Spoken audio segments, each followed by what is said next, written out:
All, I'd like for Jan to come up and do the national pledge. There she is. And Marvin, if you'll be on deck for the state.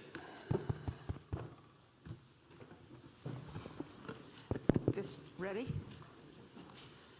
I pledge allegiance to the flag of the United States of America and to the republic for which it stands, one nation, under God, indivisible, with liberty and justice for all.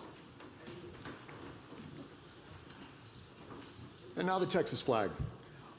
Honor the Texas flag. I pledge allegiance to thee, Texas, one state under God, one and indivisible. Thank you.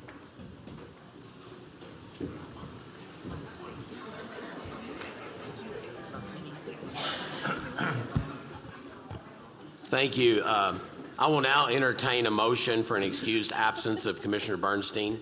He will not be with us today. So moved. I got a motion by Commissioner Woodruff, second by Commissioner Brown. All in favor? Aye. Any opposed? Any abstaining? Excused absence. Good morning, San Antonio. Thank you for hosting us today. It is really great to be here.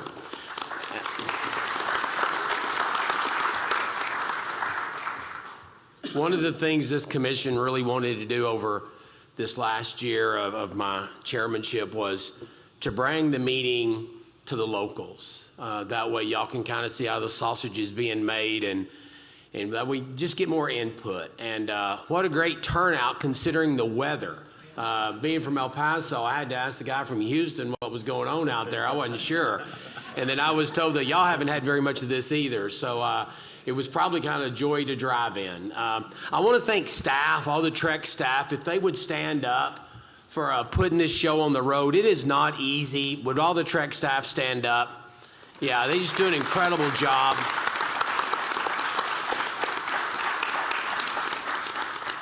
I also want to thank the venue. They've really just done a super job making us welcome and giving us accommodations and making it available for us.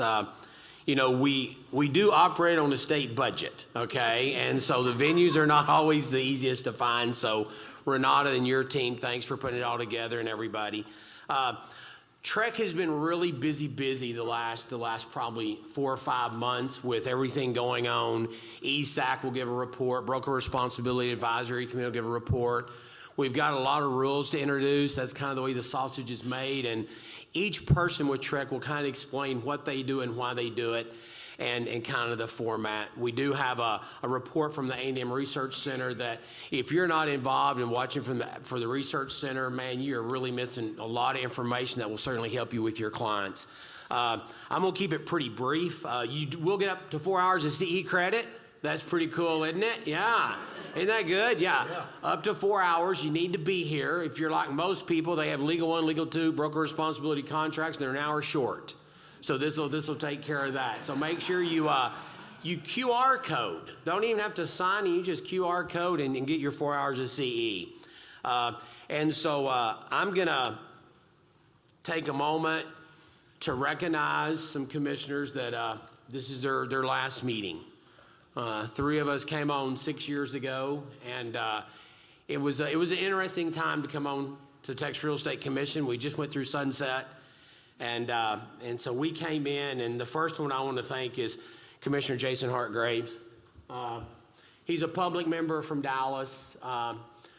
Really came in with a view outside the real estate industry, and was really instrumental in, I think, really moving this agency forward.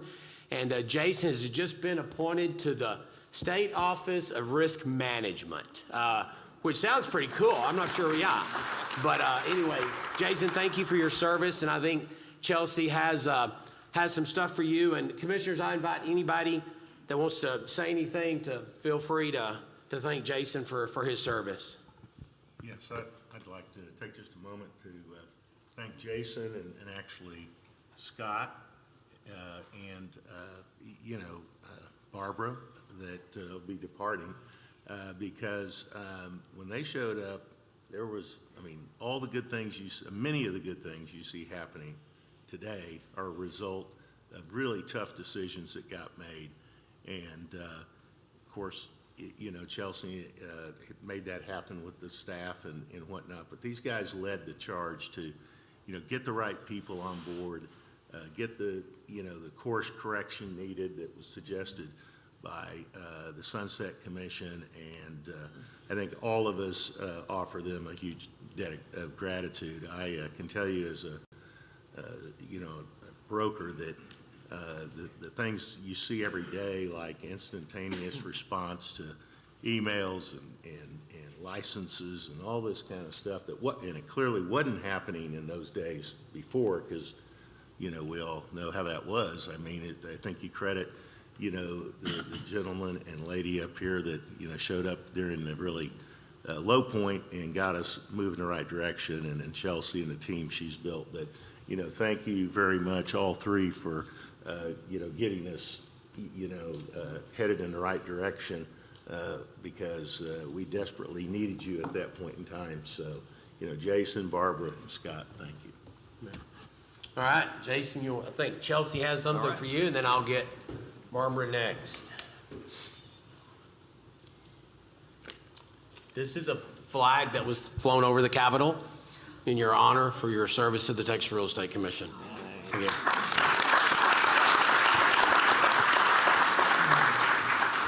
Jason, you want to say anything?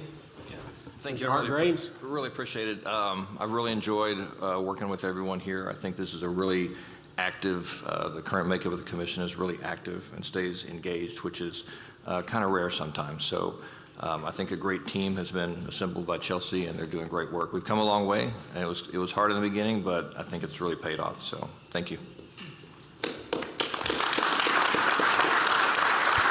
Next is Commissioner Russell, and I served with her on various boards and task forces and committees and everything at the Texas Realtors, and her coming on board, she brought just a wealth of knowledge of the industry and what we needed to do, and she was always there to listen to ideas and bring ideas, and it's just a true asset to this agency. And Barbara, I know you had a lot of things you could have been doing, and you had a lot of things that you just might decide not to do. But I thank you for giving your commitment for this last 6 years to move this agency forward. And I just want to say, you know, thanks is not enough for what you did to help, and just thank you. We appreciate you more than anything. And I think Chelsea has something for you, and I'll open it up for the other commissioners also.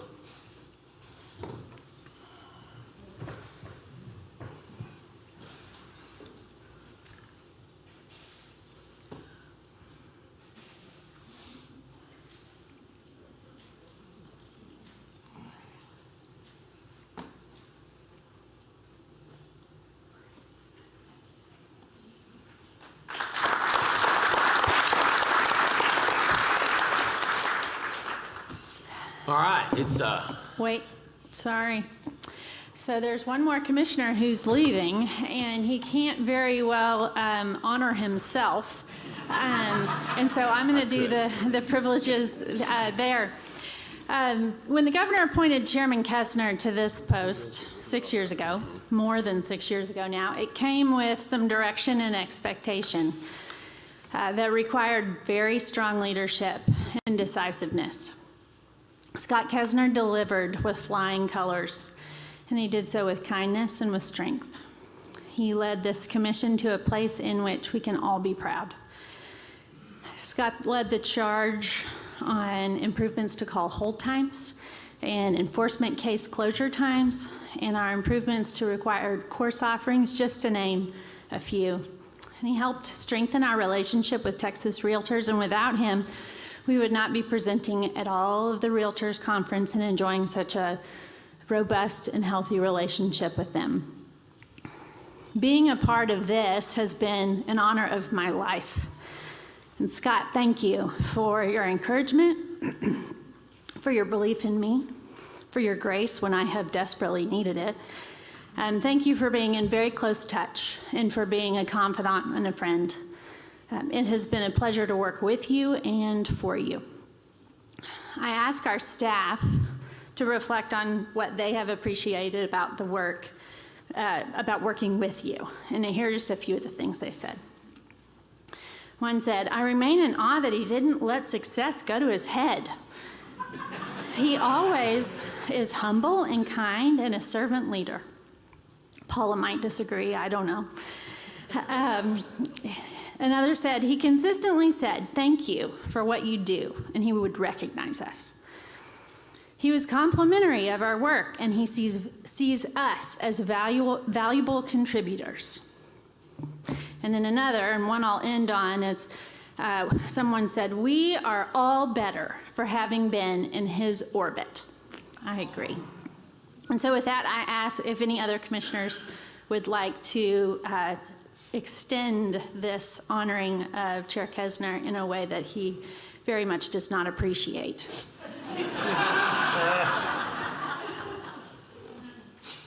Good. Thank you. I have a flag for you, if you could make your way. You know the drill.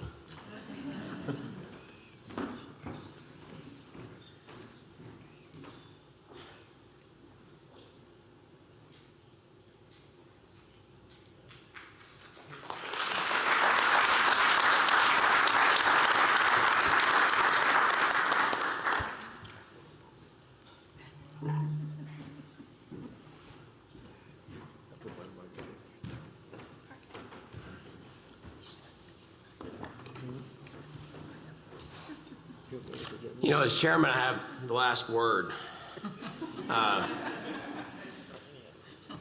This job got a whole lot easier when Chelsea came on board, just bottom line. A lot of things we do is because of her, and I'll never forget when we were interviewing executive directors and we were having dinner one night, and I just looked across the table and I said, you should apply for this. And I think all the commissioners will attest that Chelsea and the way she led staff made our agency where it is. So thank you, Chelsea. Thank you, staff. Thank you, commissioners. And now let's get to the important stuff. Okay. Agenda item number 5.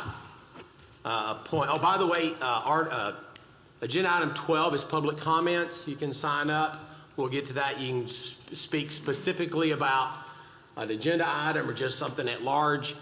Your voice will be heard. Okay. We have openings coming up on broker lawyer. It is my opportunity to appoint some people to serve on the search committee. I'm going to ask Commissioner Renee Harvey-Lowe to serve on it. She is a liaison, Commissioner Woodruff and Commissioner Chance Brown. And then we will have John George from the broker lawyer also part of that committee. Very, very important to get the right people for broker lawyer. And we have 3 outstanding brokers that actually know and understand that you shouldn't turn on a dime to get a form changed and have unintended consequences. So if y'all will serve on that, I would appreciate that. Next, I'm going to move to agenda item 23, and I'm going to ask Director Pam Cannon with the Texas A&M Research Center to come in and give a report on the A&M Research Center, and she'll also be joined by George Barrio. Thank you for coming. Good morning. Thank you so much. I'm delighted to be here. Thank you to the commissioners who are rolling off for your faithful service for so many years. I think the whole industry has benefited from your work. I wanted to give a quick report on the good things happening at the center, and then I'm going to quickly turn it over to Dr. Barrow, who's the expert on the economy. One of the biggest challenges, I think I mentioned the last time I was here, that the center faced was this changing of the guard. And that has continued over the last year, not only in my role now, which has been over a year, but we've had several retirements and people coming and going. And so it's a new team. It's like every day we go in and there's a new team there. Finding the best people to join the center had been a challenge that became our focus and our priority. And in the last 6 months, we've had some great success. So I'm happy to report that. We've added 2 new researchers to our team. One is in housing, and the other, whom you'll meet, is a macroeconomist. They bring a large body of expertise and experience and are already significantly impacting the work that we're doing. The other thing that we continue to be challenged with is how we deliver information to you and to the industry. We're talking constantly about how to change with you as people are turning more to different channels where they receive information. How do we provide what you need to know on those platforms? We are developing our social media, short clip videos, always evaluating whether we're doing the best we can to get that information out. As a small group, turning over that much of our staff is pretty dramatic, but I affirm every time that our commitment is the same. We intend to serve the industry in the best way we know how. We intend to listen to you and to hear what it is that bothers you, worries you, keeps you up at night, what is exciting that you see, how can we learn from you so that it informs the work that we do. And we have found that is the best way for us to develop our research agenda, to come out and meet people, to speak to you and to listen.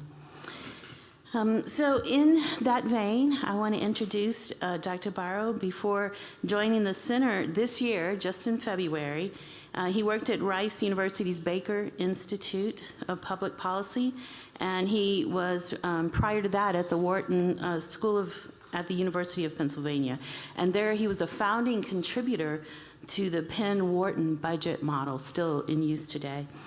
He holds undergraduate degrees in economics and mathematics from Louisiana State University, as well as PhD and master degrees in economics from the University of Texas in Austin. So I'll turn it over to him and let him tell you what he sees going on in the economy. Thank you.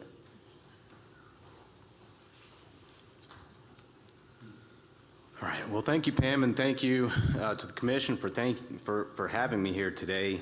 So what I wanted to do was briefly kind of talk about why Texas has grown so much in the past few years, something that some people have called the Texas growth miracle.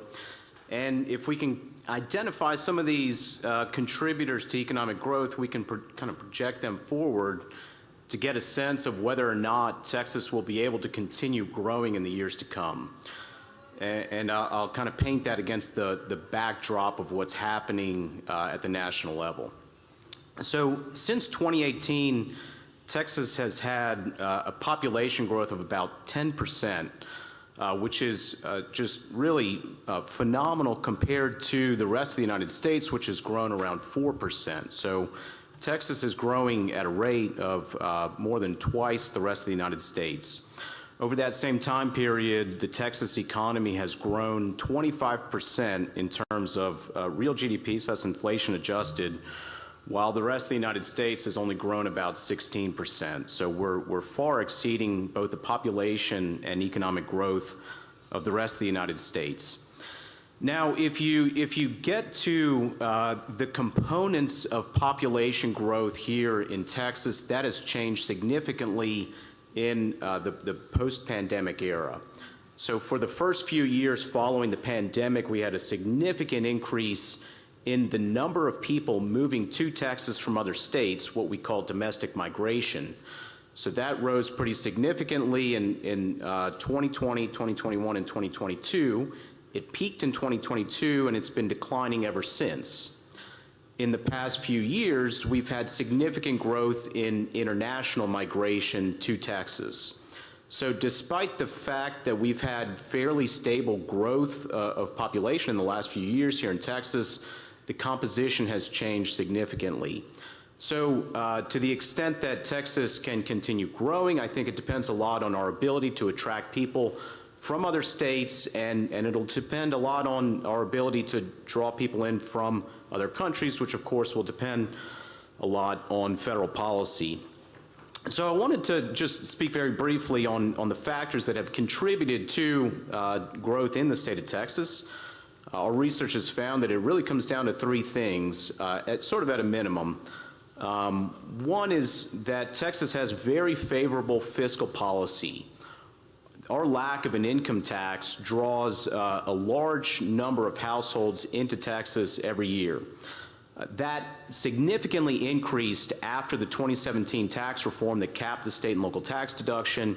It really tipped the scale in favor of lower tax jurisdictions, and that's set to expire at the end of 2025. So our outlook is tied to the outlook of tax reform. The second is our favorable housing market. We've had more housing growth than just about anywhere else in the United States. And it's not just the growth in housing, it's the fact that our housing prices haven't increased in proportion to our population growth. So typically, significant population growth would put upward pressure on prices, but in Texas, so we have the third fastest growing state in the nation. Of all the states whose population growth exceeds the rest of the United States, we have the lowest home price increases. And so that's attracting a lot of people here. We see it in the research, we see it in the data. And then finally, it's just the changing dynamics of the labor market. We had a significant increase in remote work. A lot of people who were in, industries with higher capacity for remote work. These are people in, for example, tech out of the West Coast, and in the Northeast, we have financial services. Those are industries that have a very high capacity for remote work, and as a result, we've seen a huge share of our population growth coming from remote workers from those regions. And so, looking forward, I think that each of these will actually continue contributing to population and economic growth in the state of Texas. I would say that looking at what's happening at the national level, there are still some significant risks. The outlook at the start of 2025 was very positive. We had a very positive set of economic data come in over the past week. But I would say that, express some caution as we look forward. Although, we had a good labor market reading, the outlook seems to be deteriorating. Planned hiring seems to be declining. The Federal Reserve Bank of Dallas collects some of the best data anywhere in the United States, and they collect it for Texas firms. And so what we see is a decline in expected hiring, a decline in expected investment, and so these are factors that can change very quickly. Things can improve very quickly. This is what we call soft data. The soft data is not good, the hard data is good, so we'll keep an eye on that as we move forward. And then finally, the last point that I wanted to make was, there's a big interest in what effect tariffs will have on the housing market. Some estimates suggest that the impact on materials, particularly lumber and some of the components of housing, some of the much smaller components of housing, the expectation is that will increase the cost of building a new house by, anywhere from $7,500 to $15,000 to $20,000. So not trivial by any stretch of the imagination. But I would argue that one of the biggest risks of tariffs to the housing market actually has to do with interest rates.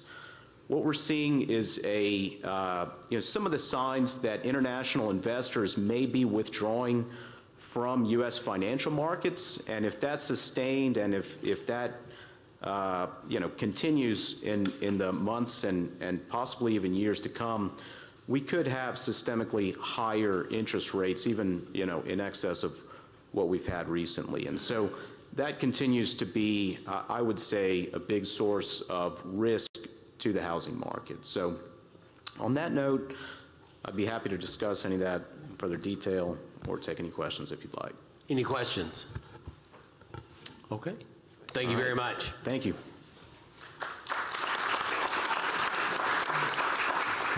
We will now move to agenda item number 6, report by the Education Standards Advisory Committee. Staff member Jennifer Wheeler.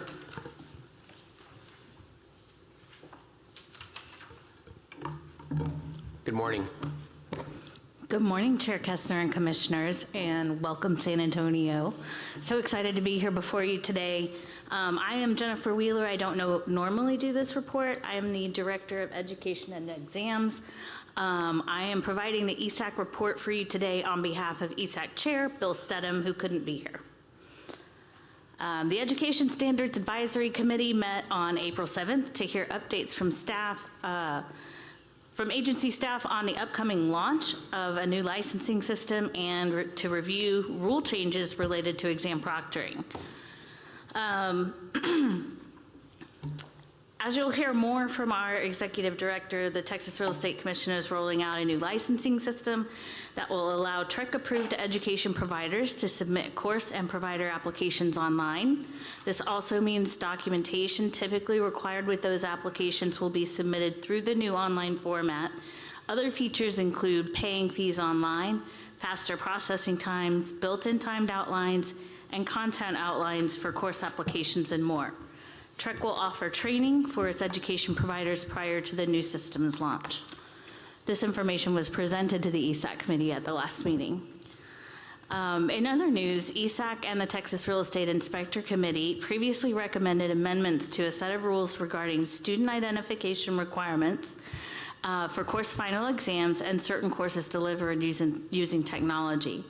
During the meeting, ESAC again recommended these changes, as well as a recommendation to remove rule language that requires final exams to be closed book. These rules will be before you again today. ESAC will meet again on Monday, July 7th at 10 a.m., and I'm happy to answer any questions. Any questions? Thank you very much. Oh, question.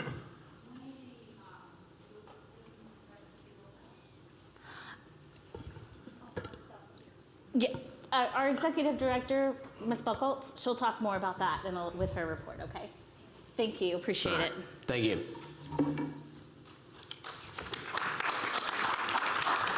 Next up, Broker Responsibility Advisory Committee, Denise Sample will give the report. Good morning, Chair Kestner and Commissioners, and good morning, San Antonio. My name is Denise Sample. I'm the Director of Licensing, and I'm presenting the Broker Responsibility Advisory Committee, or BRAC, report on behalf of Committee Chair Ty Williams, who could not be here. BRAC met on April 8th to continue its discussion over the minimum experience points and education hours required to earn a broker's license.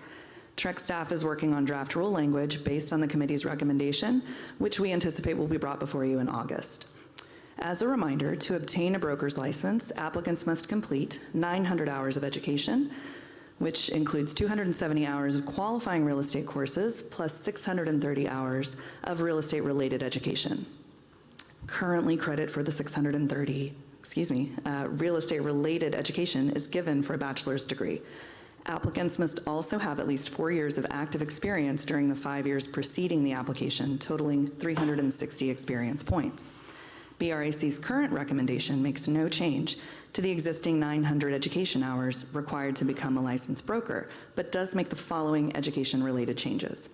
Allow up to 300 hours of the 630 real estate-related hours to be substituted for experience points earned above the minimum, and limit the bachelor's degree credit to no more than 300 hours instead of the full 630 hours of real estate-related education. For experience requirements, BRAC recommends doubling the experience points required from 360 to 720 points, changing the property management experience calculation to per property per year instead of just per property, and modifying brokerage management / delegated supervisor calculation to a points per transaction model.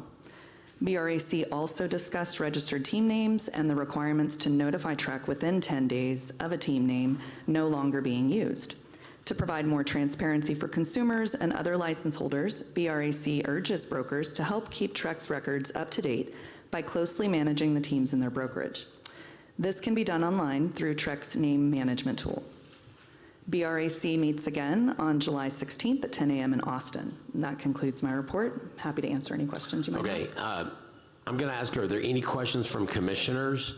And the people in attendance, if you have a question or comment, if you'll fill out a comment card, we will get to it on agenda item number 12, I promise you. Okay, any commissioners with a question? Okay, thank you. Thank you.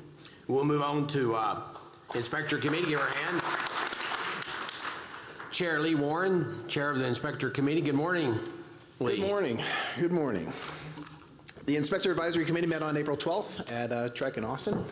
The Standards of Practice Subcommittee is working diligently on the current review of the Standards of Practice. Though they have made great progress in their efforts, as the process gets more involved, sometimes more questions can come up as a result.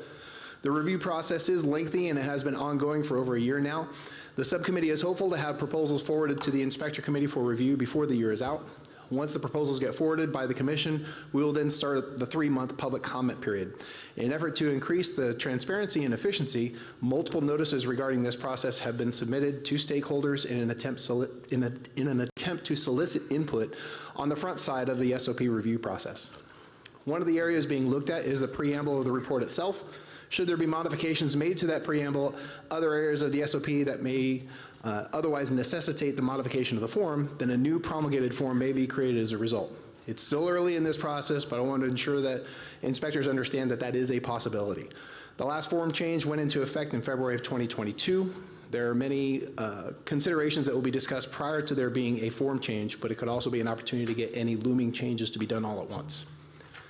The non-elective legal and SOP course update that will be effective from September 2025 to August 2027 was completed and is being submitted to you later in the agenda for approval.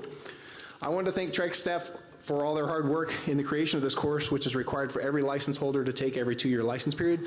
Jennifer Wheeler, Jennifer Gruby, and Tony Renteria have put in a substantial amount of time in an effort in getting this course properly updated. I also wanted to thank subject matter experts who are actually here today, Shannon Gatewood and Stephanie Huser. The three of us and staff spent a substantial amount of time in writing articles, submitting pictures, and taking away from their businesses in an effort to help create this course update. There was a discussion about delivery method of the legal SOP course at the committee meeting. There was a question regarding whether inspectors were able to get the proper information, get questions answered, and have the proper retainage of the information when taken as a correspondence course versus in person or via Zoom. This will be looked at in more detail at the Education Subcommittee future meeting. The SOP Subcommittee will be looking at some questions regarding proper advertisements as they relate to inspection companies that have multiple inspectors. They will also be looking into a growing concern about affiliated companies being referred to buyers after an inspection has been performed. Depending on how this is being done, there may be potential rule infractions as a result. Keep in mind the reason for the initial rule that inspectors are not allowed to perform work on a property that they have inspected for at least 1 year is to help ensure that that the inspector and the inspection are a completely unbiased evaluation of the property and its current condition.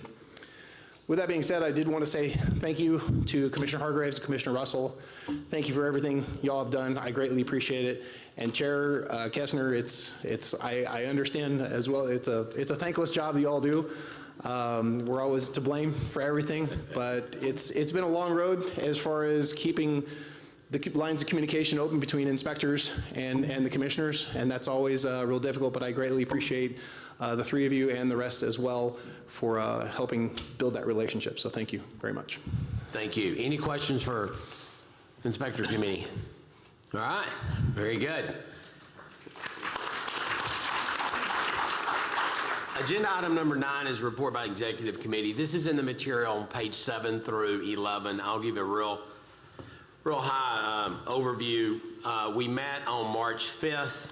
We talked about IT security and some findings and some solutions that might affect the IT. We talked about Executive Director Buckholz gave a report on staff positions, also on hold times. Had a really glitch in January with the holidays and the facilities being shut down and everything. Came back in February where hold time was just under 1 minute. Answering about 2,500 emails a month. All those are answered within 1 day. We got an update on possible fee changes, also regarding the legislative session, what's going on, because everybody knows they meet every 2 years for 140 days. We also met on April the 9th.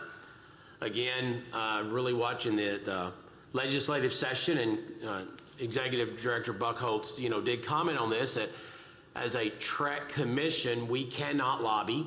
If there's things that need to be done, it's all about a relationship with Texas Realtors and Texas Land and Title Association and stuff like that. So that's a concern to us, even though we can't lobby, it is a concern. Again, hold time through April 8th was 44 seconds, which is absolutely incredible. The drop call rate's right around 3%, and that's basically you call TREC and your mom calls and you hang up on TREC, okay? So I think that accounts for the 3%. Most of the time, if your dad calls, you stay on the phone, but if mom calls, you hang up on TREC. Also talked about fee changes, possible moves. Also talked about the new implementation of our new ramp, our new database, which you'll hear about a little bit later. I'm going to say this, I know it'll be said over and over again. We're going to roll this over September, October, renew early, because there is going to be a time period where you cannot renew online. And so renew early. I know all the realtors here and all the license holders here always renew 30 days early. I know that, but tell the other people to get it renewed early. And then we just talked about some HOA questions and stuff that we decided we would not take a position on. Okay, and that's, again, and that's in your material, page 7 through 11. Any questions for me? All right, I will ask Commissioner Woodruff, Chair of the Budget and Finance Committee, to give his report. Okay, so we've had our first meeting on the 2026, man, that's hard to believe in it, budget cycle, which also includes a look at, 27 and 28, but obviously those are out years that are, pretty foggy at this point for a number of reasons. With regard to 26, we will be having, another meeting in July, or before July probably, to look at where 2025 is actually coming in, look at some actuals, and fine tune, the 25 and the out years to the extent we have any more information, and bring that to the commission rather, probably in August meeting, I would think.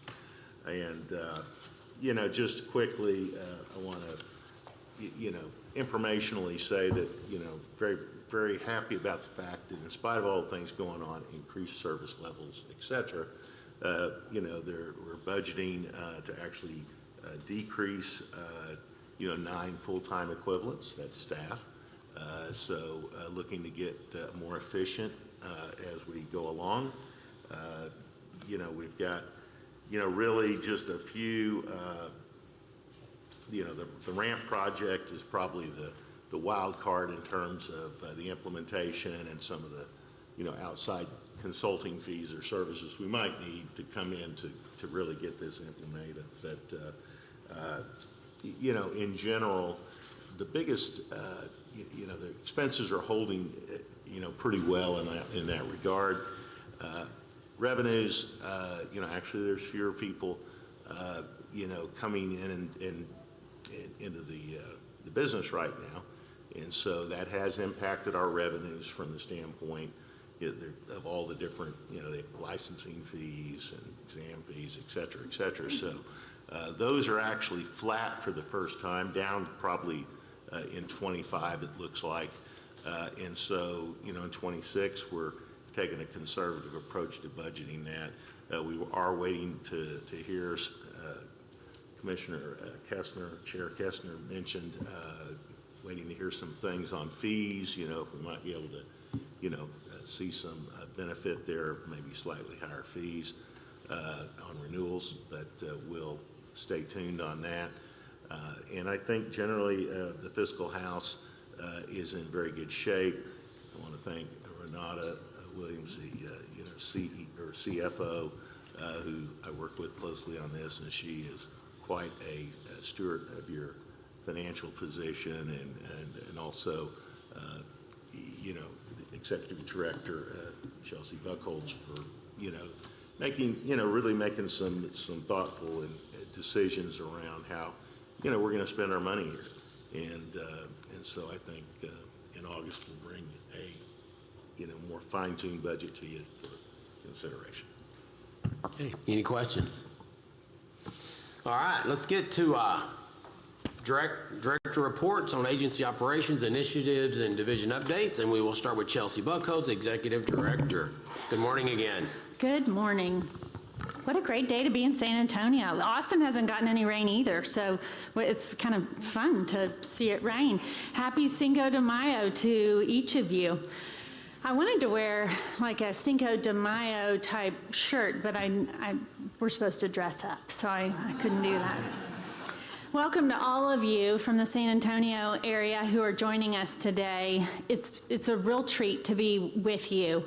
I'm Chelsea Buckholtz, Executive Director. I'm here to give you just a few updates on our work and then to provide you with a little context to the day-to-day operations of TREC. Each director will come up and tell you who they are and what they do, and then provide their normal staff reports to the commission. So this is the area of the commission meeting called staff reports, but I think it's one of the most informative for our license holders because it lets you know how fast are we doing things, where are the cogs in the wheel, what are we watching, and it's kind of a report card of sorts. So this should help you see how TREC fits into the work that each of you do. So welcome and thank you for coming.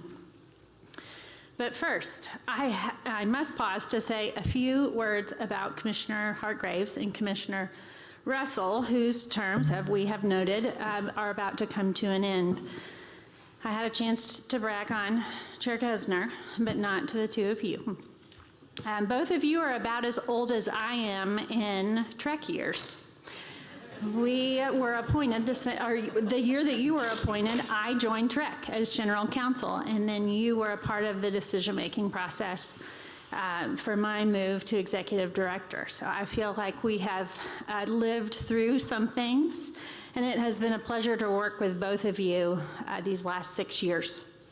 Commissioner Hartgraves, I appreciate the unique hat that you wear as a public member on the commission to protect and ensure transparency. You have done a marvelous job in that. You have a keen eye for the consumer, and you have asked great questions that have made me think and have kept me on my toes. Thank you for the time you've put in to make us better and for your contributions to our work. Commissioner Russell, you also have a unique position on the commission. Your focus on property management has been a welcomed expertise. Your contributions to the good work of the Texas Real Estate Research Center at Texas A&M has made a difference. And your devotion as a liaison to ESAC has been very evident. Personally, I have appreciated your encouragement as a fellow woman in leadership. We will miss the two of you, all three of you, and are very grateful for your contribution to this work and to the great state of Texas. And as we say goodbye to our outgoing commissioners, I want to wish a welcome to a new member of our team who has already made herself invaluable to us. Brittany Ramirez, sitting way over here in the corner, is our new Assistant General Counsel. And she's coming to us from the Attorney General's office. So welcome, Brittany.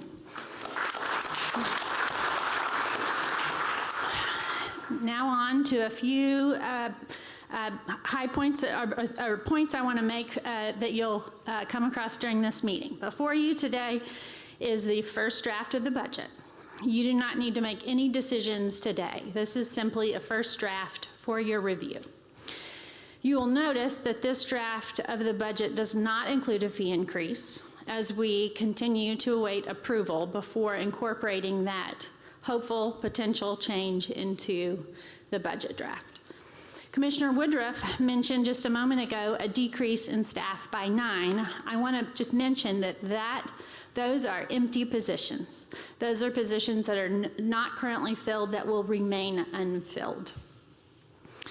Additionally, I want to make a note that while there is not an Enforcement Committee report on today's agenda, that committee did not even virtually meet. They made a decision in writing as a consideration for a motion for rehearing since your last meeting, and that motion was denied. This is a motion regarding the St. Cyr case, which was before you at the February meeting. There's more to come on that in executive session just as it relates to potential litigation. I also want to thank Pamela Cannon and George Barrow from the Texas Real Estate Research Center at Texas A&M. Thank you for coming today and making the trip. The center provides a service to this industry that is very unique to Texas and really a gift to the work of this industry. We are grateful for our long-standing relationship with the center and look forward to that continuing in the future. So thanks for being here. Okay, a few operational updates, and then I promise I will sit down. Return to the office. We have completed our updates to our telework policy, and based on a directive from the governor's office, we are filling all of the corners of our office with people. Leadership is in our office 5 days a week with some flexibility to telework, and the remainder of our staff are in the office on a schedule of between 1 to 3 or even more days in the office, with some exceptions for those who work remotely because of their field work or because they are more than 50 miles away from the office.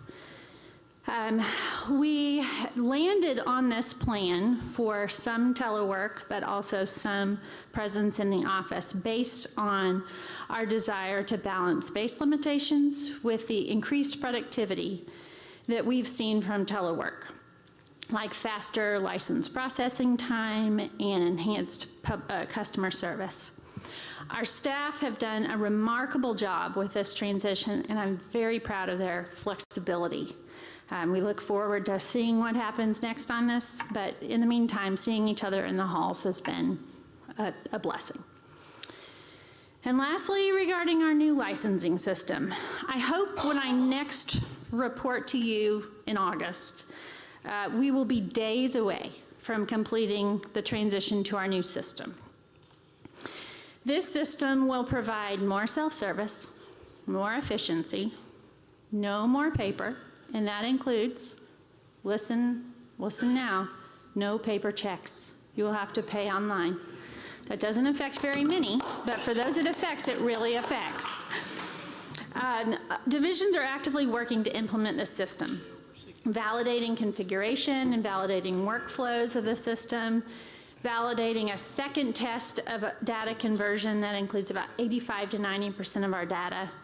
We will have another round or two of tests on our data conversion until we do the real thing. This is a very intense season as we race to the finish line. That finish line will occur in August with a transition period to cover kind of the beginning of September. So late August, early September, that's our go live. I could not be prouder of our staff who are working very long hours to make this a success. Several of you have asked for a demo, and that will happen. It will happen very close to go live, and so we hope to be scheduling those for July. So with that, I'm happy to answer any questions you might have on these topics or anything else. Any questions? All right, thank you very much. Next up, Robert Hood, Director of Customer Relations Division.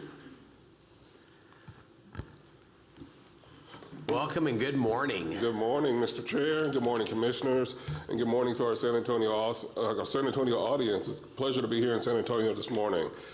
My name is Robert Hood. I'm the Director of Customer Relations Division, and my division serves as a centralized customer service hub for the agency. We assist Texas consumers, license holders, and applicants through phone, email, and in person. Our team is fully staffed with 28 dedicated employees. Today, I'm pleased to present the current status of our division. On page 15 in your meeting materials, you'll find the March 2025 report. The average hold time for March was 1 minute and 33 seconds, which is well within our goal of keeping customer wait times under 2 minutes. We met this goal for 17 out of the 21 days in March. The contact center handled 16,000 calls in March with 18 customer service representatives on the phones. 94% of our calls were TREC related and 6% were board related. Continuing this trend in April, we had a strong performance with 15,000 calls and an average hold time of 1 minute and 36 seconds. On page 16, you'll find our 13-month comparison of call volumes and hold times. Over this period, we consistently met our 2-minute goal, with the exception of December 2024 and January of 2025. During this time, the agency experienced a couple of power outages and some holiday closures. But on average, throughout the last 13 months, we've handled about 15,000 calls per month, with an average hold time about 1 minute and 24 seconds. On page 17, This highlights our email performance over the past 13 months. We process about 13,000 emails each month, and we respond to all emails within 1 business day. In March, we handled 2,913 emails. Finally, on page 18, this provides a fiscal year-to-date comparison. For fiscal year 2025, this reflects 7 months worth of data. We averaged about 14,000 calls per month with a hold time of just under 2 minutes. In closing, I'd like to thank you for your attention to the progress of the Customer Relations Division, and I welcome any questions you may have. Any questions? I just want the audience to know, when you call and TREC answers and calls you back and returns the email, it's this man and his department that's made the changes, and believe me, they've done an incredible job. Thank you. Thank you.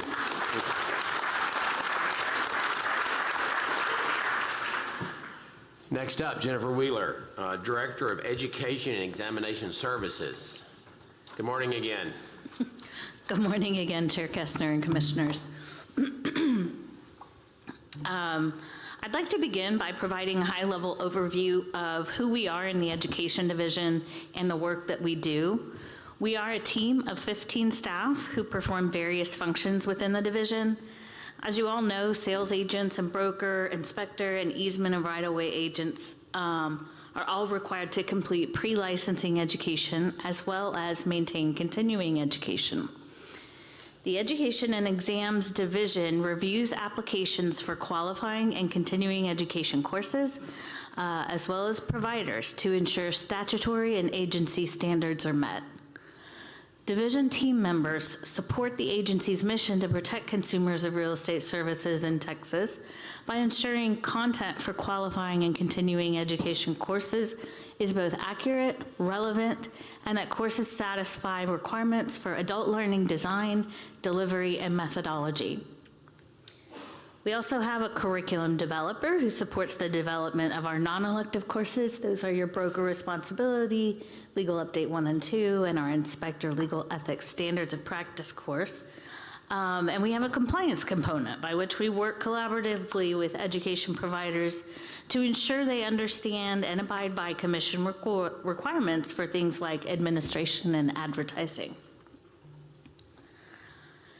The education team has been very busy, as you'll see in our reports that begin on page 19 of your materials. The first 2 pages of the report reflect the total number of qualifying and continuing education provider and course applications received and approved through March of this fiscal year. The next page of the report, and that would be 22, I believe, MJ. Next one.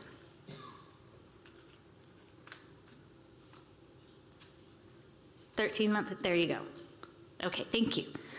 The next page, this page of the report is a 13-month comparison of the volume of applications approved, where you can see that we had a spike in March of this fiscal year. This is representative of a 2-year cycle where we were able to approve a large backlog of CE course applications 2 years ago, and now those are renewing. And so you see that come back up again, and we'll expect to anticipate that every 2 years. And then page 22 of your materials, the next page, is a 4-part chart reflecting a 5-year look back of fiscal year totals, along with fiscal year to date total for 2025. Of note here is the volume of qualifying and continuing education course applications in the bottom 2 squares. We are just over halfway through FY 2025, yet we have already approved almost as many qualifying apps as we did the entire previous fiscal year. This is representative of changes to the content of a few of the qualifying courses and providers resubmitting them for approval based on those changes. On another note, we continue to see a general rise in CE course applications, in part as a reflection of our continued increase in CE provider applications. Page 23 reflects a total volume of applications approved looking back 5 fiscal years with FY 2025 to date representation in the far right column. And lastly, we've included a chart that reflects the volume of phone calls and emails handled in the Education Division for March of 2025. And I'll just add this as an aside. You heard Executive Director Buchholz discuss the implementation of the new database system that is called Acela. We, along with the other divisions, are in the trenches right now. We're doing system testing, validating automations. One of the things that makes the implementation for my team and our stakeholders so substantive is that we have never had a mechanism for online application submission. So all of our education providers and all of their courses have had to be mailed in along with checks. And like Executive Director Buchholz said, the new system equals no checks. So it's a really exciting time. We are shifting 57 education applications from paper to online. And I think that's going to result in some really exciting efficiencies for our stakeholders and as a result for you. And that concludes my report, and I'm happy to answer any questions. Any questions? Okay, thank you very much. Next up will be Denise Sample, Director of Licensing. Good morning. Good morning again, Chair Kestner and Commissioners. Once again, I'm Denise Sample, Director of Licensing, and I can provide a brief overview for the role of the Licensing Division, and it is to safeguard the public interest and protect consumers of real estate services by ensuring that a license or registration is not issued until the applicant has met the minimum education, experience, and examination requirements. And this includes sales agents, brokers, both individual and business entities, inspectors, and easement or right-of-way registrants, and the newest business entity registrations that were established by the legislature during the previous session. The regular licensing reports begin on page 25 of your materials with fiscal year-to-date comparisons through March of 2025.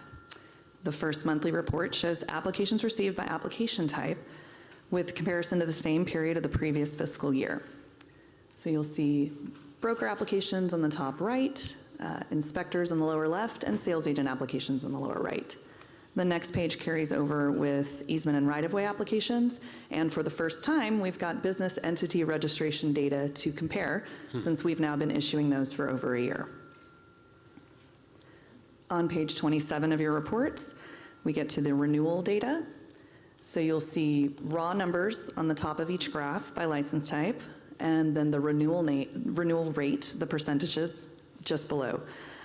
They've dipped slightly for real estate, while the raw numbers have increased slightly, and that's reflective of a larger license holder population.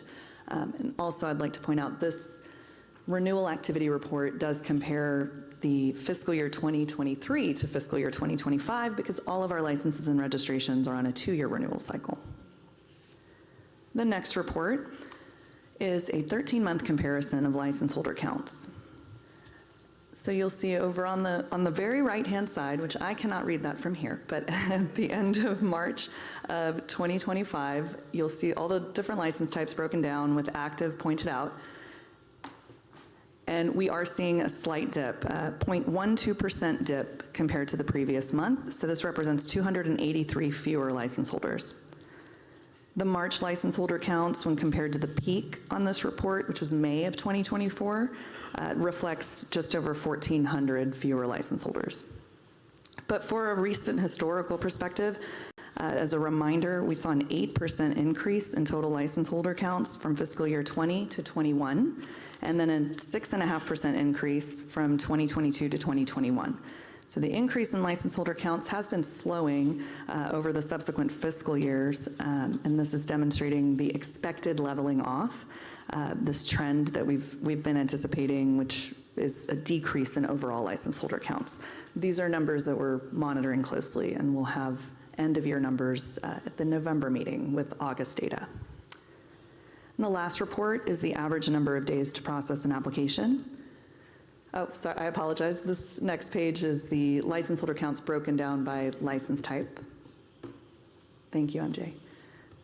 And the last report should be the next page. This is the application processing time.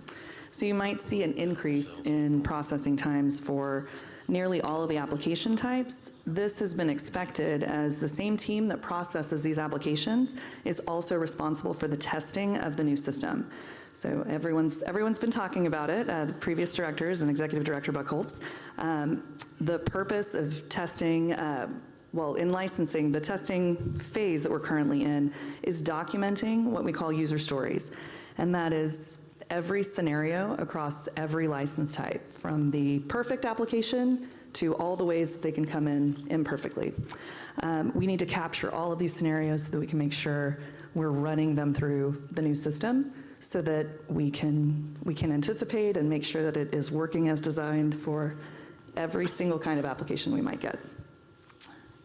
We are going to continue to monitor the application processing times. As a reminder, our goal is 14 days, and so we're still within that goal.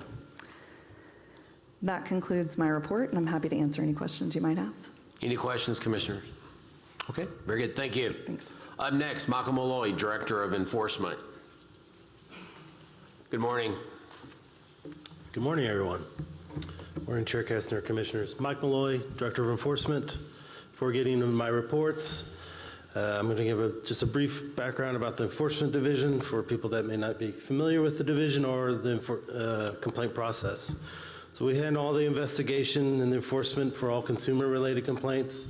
Additionally, we review applications and current license holders that have background history-related issues. When a consumer complaint's filed, we file a structured process. We first look at we have jurisdiction to open that for investigation. If we do, then we open that for investigation, and we see after investigation if we can meet our burden of proof.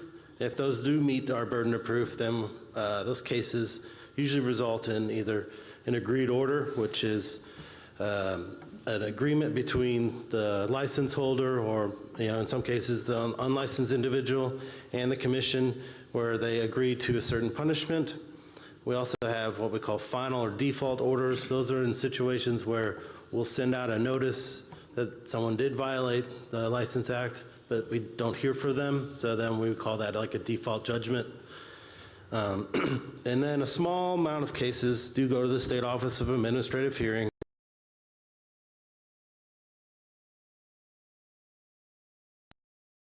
Our case, meet our burden of proof, and actually we have one SOA case today. Additionally, if you recall, we set up what we call the Advertising Compliance Program, and that deals specifically with complaints that we receive that only deal with advertising, and we'll give an opportunity for license holders to correct that within a certain period of time. Typically, we give them about 14 days. They can ask for an extension if necessary, and if they comply and they fix their advertising issues, then we'll dismiss the matter. But if they don't comply, then it goes through the typical complaint process. So last year, the enforcement team, we opened nearly 6,000, but we had an average resolution time of 92 days, and that was a significant improvement from previous years. So moving to my first report, it's on page 31, the case report. Still a report that the volume of brokers and sales agent cases continue to increase. Comparing it to this year to last year, there's been about a about 15 to 16% increase. And case openings are pretty consistent to what they were at this point last fiscal year. Moving on to my case aging report on page 32, you'll see that 99% of open complaints are less than a year old. And the cases within the 0 to 6 month range stand at 94%. And then division is consistently maintained 90% or above for the past 22 months. You'll see that there are some cases that fall into that latter category, the 12 to 18 month range. Those have all been settled or they're pending a SOA case. And actually one of those cases on there will be heard today. As of April of 2025, the average time for resolve a consumer-related complaint is 80 days. concluding with my complaint subject category report, the next 2 pages. There's been no significant changes or trends, and the top 3 categories steadily remain as sales others, licensure issues, and breach of fiduciary duties. Since the directors have been talking about the ramp process, I do want to mention that the Enforcement Division is deeply involved in that as well. We will be moving to a totally online complaint process where individuals can file their complaints, receive notifications, and upload all the necessary documents, which will be very helpful for a lot of consumers, considering currently what we have is basically a PDF document. They have to fill it out and then attach stuff, and you know how it goes when you send stuff by email. It's too big to send and all that stuff. So hopefully that will be all eliminated with this new process. So that concludes my report. Are there any questions? Any questions? All right. Thank you very much. See you shortly. Go. Let me get you to do a public comment, please. Public comment card, please. Okay. She'll help you with it. All right. Thank you. Okay, thank you. All right. Yeah, we will have public comments for questions from the audience. I promise we'll get to all the questions, okay? We will get there. Okay, Tom Watson, Director of IT. Mr. Brown. Good morning, Mr. Chairman, Commissioners. I'm Tom Watson, Director of Information Technology. A little bit about my team. We are responsible for everything IT. So we convert documents, paper documents to electronic documents in our document management processes and systems. We deploy, manage applications and hardware that supports each of the divisions in their missions. And we also are responsible for ensuring data integrity, data security, and application security to protect what we have regarding license holders and applicants. On page 35 is an outline of online activity, summarizes those applications that have been received through our online portal, both initial applications and renewal applications. The numbers here are fairly consistent from prior conversations we have had. The one thing that I will point out is that the sales initial applications do appear to be a little bit lower than typical. It's about 2% lower, and that is one of our higher volume transactions. We did have kind of an outlier in January impacting those numbers, and this particular month looks a little bit low as well. I'm still researching this month. April, though, I will say, is a little bit more in line with what we would traditionally expect. So I'm not sure it's an issue at this point, but it is something that we are monitoring. On page 36 is more of a trending of those same numbers.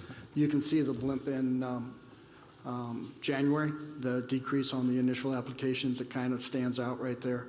And that it just appears to be an outlier for that particular month at this point. I'm happy to answer any questions you may have.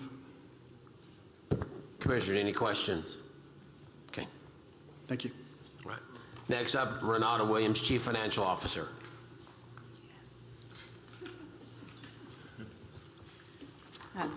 Good morning. Good morning, Chair Kestner and Commissioners, and to everyone in the audience. I am Renata Williams, the Chief Financial Officer and the Director for the Financial Services Division. Within the Financial Services Division, my team of 13 and I are responsible for all revenue, expenditures, investment recommendations, payment of invoices to our vendors, travel, agency procurement and contracting, auditing, financial reporting, asset management, and facilities management.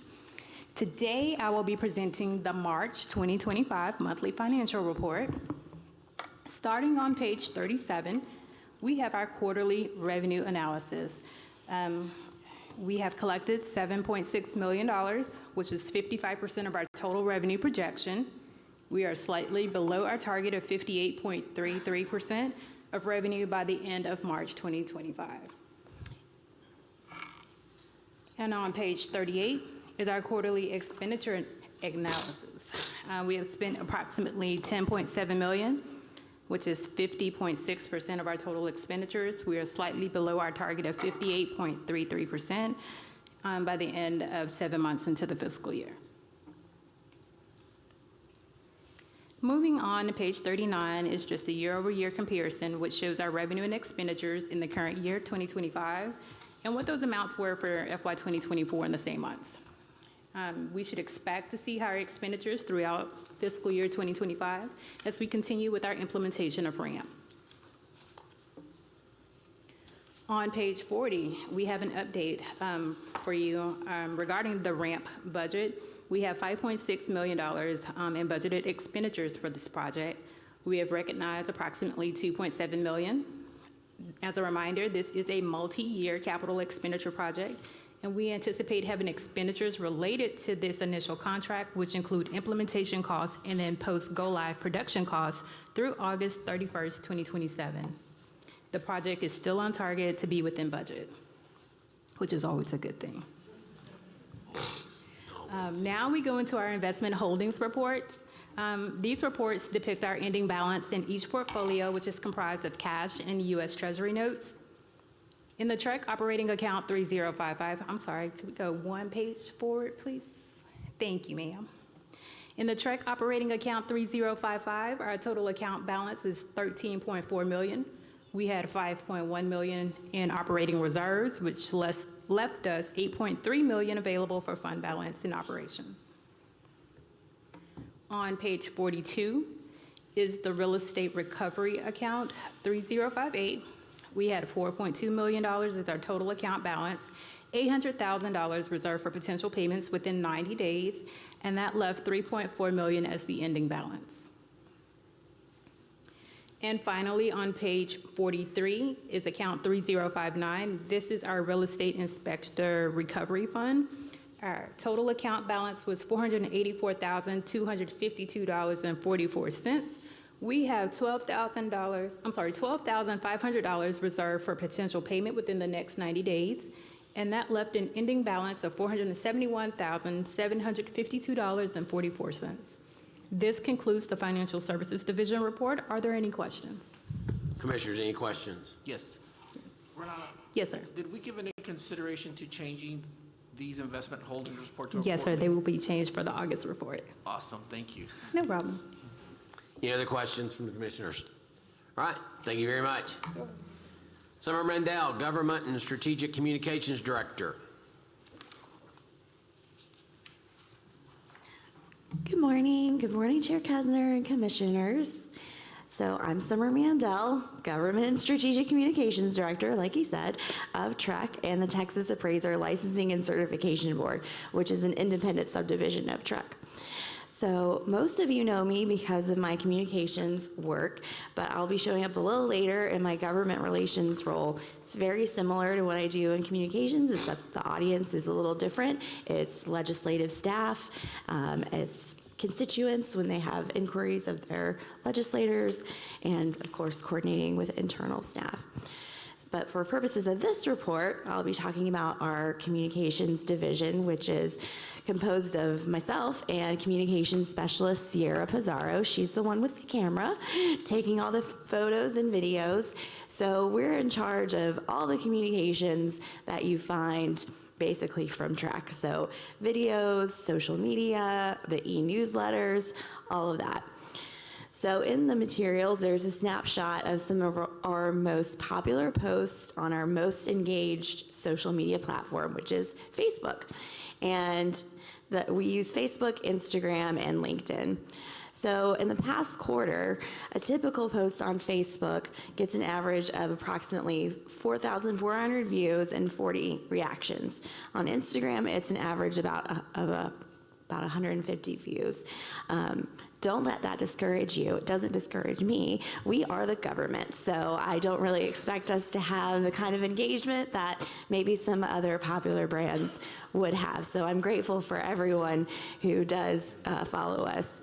So the top image is a screenshot from a video in which BLC co-chair John George Jr. explains the changes to paragraph 12 of the contract that were effective on January 3rd. There's always a bit of a learning curve when we change the forms, and this one in particular was no different. So we posted this, and on all the social media platforms, it received more than 24,000 views, 728 reactions, and 169 shares on Facebook alone. The next image is a static image post about the updated IABS form that was effective on April 1st. We posted twice about this one, once on February 20th after the commission met and adopted those changes, and then again on April 1st when it was effective. So the first post in February garnered more than 80,800 views, 1,600 reactions, and 254 shares. So despite this earlier post and communications about the change prior to April 1st, that day's post had some jokesters and asked if we were participating in April Fools, which we weren't, but I'm not sure whether we were riding that wave of April Fools or if it's because it was the new form's actual effective date. But that post on that day received more than 159,200 views, 1,200 reactions, and 250 shares. There's a reason why I'm not in the financial division with Renata. These posts also did well on Instagram with more than 1,100 views. So finally, the last image in the report is also a static image teasing the changes coming about the new license management tool. You've been hearing about this whole time. We are beginning to talk about these changes, and as Chair Kessner has said, others have said, primarily we're trying to make sure that if you need to renew this summer, you do it early. It'll be easier for you. You'll do it in the system you know and love, and then when the new system rolls out, you will be able to peruse it at your leisure instead of stressed trying to renew and not knowing what's what. So the rest of my report shows open-end click-through rates for email newsletters. Anyone can subscribe to these newsletters at trec.texas.gov/newsletters. Although we moved to a new email marketing platform, our open rates and click-through rates have remained pretty strong. So for anyone who's not familiar with this, it just means among all of the recipients who got this, 63% of them opened an email, and then of the links within that, 2% of those people who opened it clicked on something, which that's about industry average for click-through rates, around 2%. So you can see some of ours do quite well. Let's see, so one thing I wanted to highlight on that I mentioned before, that our new platform has something called A/B testing. And essentially this is when we can choose two different subject lines and like put 20% of the intended audience to get one, 20% of the intended audience to get the other one, and then they duke it out and opens and click-throughs, and then after a certain amount of time, the system will decide which one is the winner. So that's what's reflected up here. There were two items in this particular newsletter that we felt would be of interest, which is that IABS form change and also the clarification on paragraph 12. You can see that it was pretty close, but ultimately the winner was the new IABS form effective on 4/1. So this kind of A/B testing is fun, and it also helps us refine what our content is, so it's actually relevant to what y'all are interested in. All right, so I mentioned that we've started our communications campaign about the new license management system. We have a landing page for this that will be routinely updated, and you'll have to use the www www.trec.texas.gov/L as in licensing, M as in management, and S as in system, LMS. Lowercase, don't capitalize it, it won't work. But we will keep updating it. So if you're interested in the process and where we are and all of that, like that's where you'll be able to go, a one-stop shop. Right now there's a video that Sierra produced kind of going over the changes. There's that great reminder to please just go ahead and renew right now if you can, and so forth. We've also brainstormed a few names for the new platform, and now we're gonna seek your feedback. So starting next week, I think, we'll let license holders and the public vote on their favorite name among a handful that we came up with. You'll find links to vote on that in the newsletters, social media, that landing page. And then it should be really fun to see what y'all like. I really encourage you to do it. It's low stakes, really easy, and I think fun. So now you see why I'm in this role, because I think these kinds of things are fun. And this concludes my report, though, so I'm happy to answer questions you might have about comms. Questions, commissioners? All right, so I guess we need to make sure we don't have any mandatory forms mandatory on April 1st. Yeah, maybe keep that in mind. okay. I don't know. But if it helps with our engagement, then it's fine. I'm okay with that. All right, It very makes good. me look good. So. Thank you, and we will see you a little bit later. All right, thank you. All right, we'll go to agenda item number 12, public comments. I will have a Jeff Adams for public comments. You can come on up to the podium.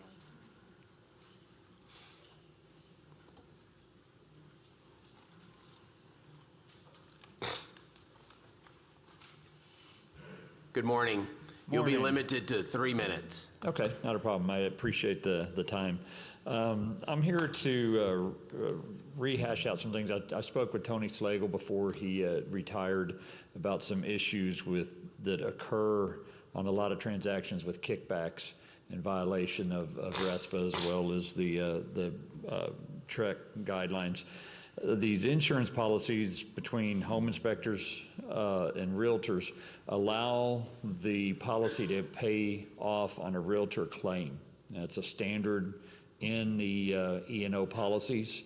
There's hardly any that do not have some type of kickback.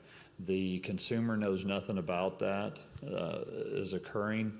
Also, some of these real estate offices are requiring additional insured, so that the inspector is insuring the realtor and the real estate, the office as well as the realtor, further creating issues with kickbacks that the consumer knows nothing about. Then on top of that, the home builders are also requiring indemnifications to be signed, and according to Supreme Court rulings from the state of Texas, that does include a payoff of the policy, even when has nothing to do with the inspector. It specifically says in the indemnifications, even to the builder's own negligence. So all of these things are occurring in violation of RESPA as well as TREC. So there's a lot of kickbacks that have been going on for about 14 years now.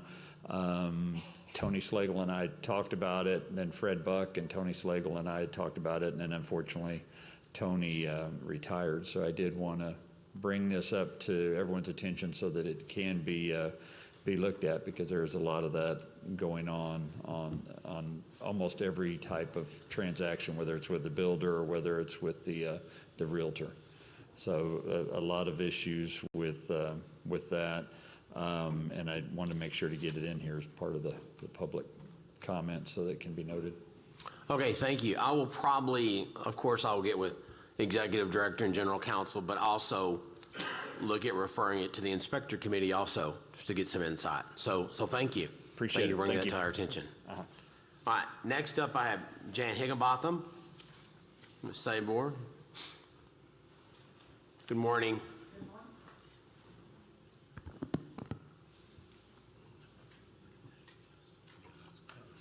Several years ago, I don't know, maybe 3 or 4 years ago, part of our TREC rules were competency, that you had to be competent to work in the area where you are working.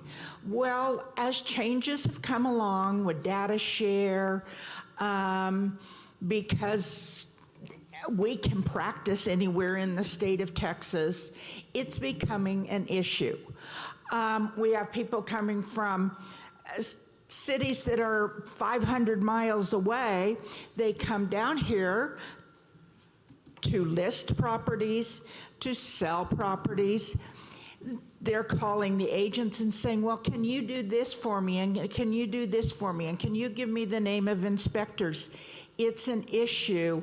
And I think and I, as an agent, don't know how to, how do you complain? What do you do? But I think it is something with changes as they are coming needs to be addressed because it is becoming a really big issue.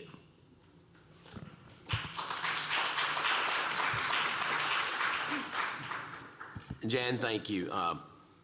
TREC canons of ethics are fidelity, integrity, and competency. And I think competency is just as important as integrity and fidelity. I think broker responsibility, I think ESAC.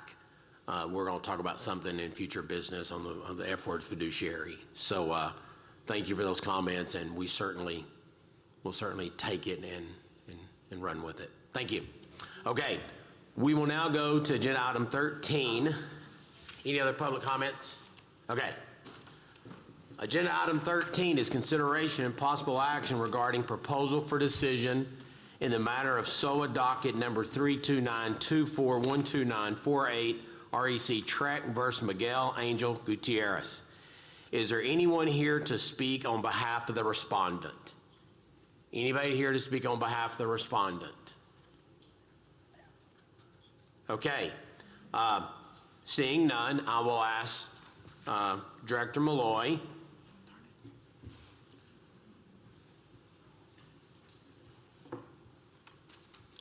Mr. Malloy, you'll have 5 minutes to address agenda item 13. All right, good morning again. Mike Malloy, Director of Enforcement for the record. So we're here today for the consideration, possible action for the proposal for decision in front of you for Texas Real Estate Commission versus Mr. Gutierrez. In this case, the commission was seeking revocation of Mr. Gutierrez's sales agent license. We carried the burden of proof. Based on the PFD, the commission met this burden. So I'll just go briefly. We'll talk about the offenses. He pled guilty to 2 felony charges, conspiracy to commit wire fraud, and filing a false tax return. And according to the indictment, the conspiracy began in 2012 and continued into 2021. And on January 29th of 2024, Mr. Gutierrez was sentenced, and then it was later revised in February of this last year to 5 years of probation. So let's talk about the nature and severity of these crimes. Mr. Gutierrez and a co-conspirator controlled 2 charitable organizations with tax-exempt status. These charities are supposed to support disadvantaged youth. Instead, nearly $4 million of donations were misused for personal vacations, business ventures, and family expenses. In addition, he filed a false tax return from 2015 to 2018, concealing income and causing a nearly $250,000 tax loss to the federal government. The court ordered restitution to further underscoring the seriousness of the financial harm. So why does this matter to the commission? Because these crimes are directly related to the brokerage activity. And they involve, touching on it, they involve fraud, deception, misuse of funds, all which have major implications for consumer protection and for the public trust of real estate professionals. This wasn't a youthful mistake. Mr. Gutierrez was between 38 and 46 years old when he committed these offenses. So we have an adult making repeated intentional choices almost for a decade. And the respondent was given, his chance to show that he still met the commission standards. He brought forward 3 character witnesses, some letters of support, and one of the witnesses was actually a former commissioner. The judge considered all of that, and Mr. Gutierrez also argued that because the federal judge approved his employment that the commission couldn't revoke his license. If you turn to page 17 of the PFD, the judge, very well explained that, the commission wasn't party to this criminal case. Criminal case deals with, in this case, it was the federal government and Mr. Gutierrez. The Department of Justice is obviously a federal agency or a state agency, and the order didn't involve us in any way and didn't even give us any opportunity to respond if there was a situation. I mean, if anything, the commission alone is the one body that decides if someone's fit to have a real estate license. Finally, I just want to focus on one thing. Mr. Gutierrez did testify in this case, and he stated he would never take a dime from anyone. But, I think the facts say otherwise. He was convicted of taking millions, money that was intended for children, and as the judge noted, his actions speak louder than his words. So staff recommends the adoption of this proposal for decision and the revocation of Mr. Gutierrez's sales agent license. And we believe this action is necessary to uphold the Commission's consumer protection mission and uphold our licensing standard of honesty, trustworthiness, and integrity. The attorney who handled this matter is here and available for questions if you have any. All right, commissioners, I will open it up for questions. Remember, questions must be limited to the record, and the PFD that is in your material. Any questions? Mike. Commissioner Pena. Yes, sir. The PFD mentioned that between him and another person at those charitable foundations took approximately $4 million, but the record also states in there that he personally benefited almost $1 million to his account. Well, I think it was $891, and then $202,000 to a family member.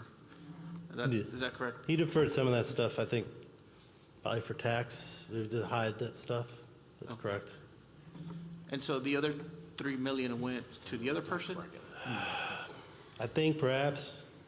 We were outside of the indictment, sure we were privy to that detail of information. Okay. But the restitution that was over $1 million kind of was supposed to address some of that. But I think maybe they returned some of the money. I don't know. It's hard to say. And so when he says I would never take a dime from anybody, was that before this or after this? Or? And that's what he testified to the judge. Yeah. All right, I've got a question. So he went to SOA based on the fact that the federal judge said he could have a license. Well, yeah. I mean, that was one of his arguments, the collateral estoppel argument. And at the SOA hearing, he testified on page 11, quote, "I take responsibility 100% for everything that I have done." Correct? Correct. Okay, all right. All right, Commissioner, any other questions? All right. Thank you very. Oh, okay. All right, very good. Thank you. Thank you. Thank you, Mike. Okay. We will go into executive session. I think it'll be about an hour. Executive session to discuss pending litigation or obtain advice of legal counsel on agenda pursuant to Texas Government Code 551.071. So we're in executive session, I figure, for about an hour. There's food you can order here, correct? And there's a little QR code there, and there's restaurants all around, so all right. So it is, what time is it? 11:40? Be back probably 12:40. We'll go back into session at 12:44. I want to go back to agenda item number 13, consideration and possible action regarding proposal for decision in the matter of SOA docket number 32924-12948, REC TREC versus Miguel Angel Gutierrez. I will ask the commissioners, do y'all have any other questions for enforcement? Mr. Malloy, or the attorney that handled that, any questions, anything on that case? Hearing none, the chair would entertain a motion. I move to adopt the PFD as written. Second. Okay, we have a motion by Commissioner Lerner, a second by Commissioner Pena to adopt the motion as written. All in favor? Aye. Any opposed? Any abstaining? Motion carries. Thank y'all. We will enforce the PFD and the license will be revoked. Agenda item 14, Abby Leon Recovery Fund. Good afternoon. I'm sorry, agenda 15. 15. So agenda item 15, A and B are on the Commission's recovery funds. So for those of you in the audience, the recovery fund is a fund whose purpose is to reimburse consumers who have suffered harm caused by license holders. So the first item is agenda item 15A. It's discussion and possible action to authorize settlement of recovery fund claims or take other action on IRF 25001 Rebecca Richter versus Joe Richardson. As a reminder, this claim involves a professional inspector who performed an inspection of a property and determined there were no major issues. However, after moving in, issues were discovered and the plaintiff incurred damages of over $50,000. The staff recommendation is that the Commission move to authorize a settlement payment of $12,500, which is the maximum amount available under law for this claim. Okay. Staff recommendation. Just need a motion. Need a motion to? Motion made by Commissioner Brown, second by Commissioner Pena. Any further discussion? All in favor? Aye. Any opposed?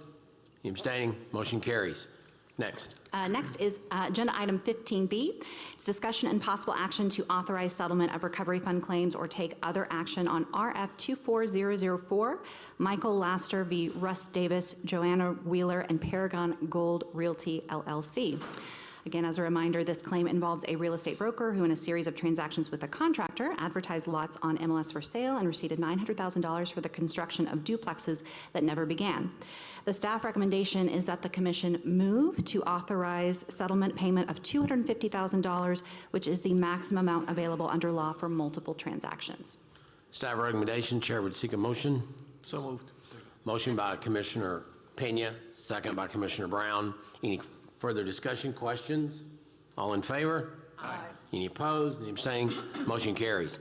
Okay, gentlemen and ladies and gentlemen of the audience, we're going into rule proposal and adoption, and Abby's going to walk us through 142 pages of material, okay? It will not take that long. When I say go, you take off. Okay, we'll go. do. Okay. Run us through, not walk us through. Yeah. Run us through. Correct. Okay, so agenda item 16, we're starting our proposed rulemaking section. What this means is I will present these rules. The Commission can vote to formally propose them. If they do, then these rules would go out for public comment. We would accept public comments on the changes. Then the next time the Commission meets, they can look and review those comments, have discussions, and then potentially vote to adopt them. So this is the start of that process. So agenda item 16 is discussion and possible action to propose amendments to 22 TAC Chapter 535. In the interest of time, the specific sections up for proposal are listed in the agenda and included in your materials. The majority, the bulk of the proposed changes to these rules are made as a result of the agency's license management system project. Because of this project, you've heard a little bit about that already. Because of this project, users will be able to provide information to the agency through an online process rather than by submitting a paper form.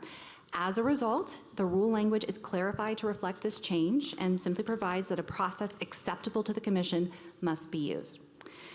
The remainder of the changes I'll go through and are described as follows. So a clarifying change is made to the time period referenced in 535.35, section C2, to simplify the calculation of the time period.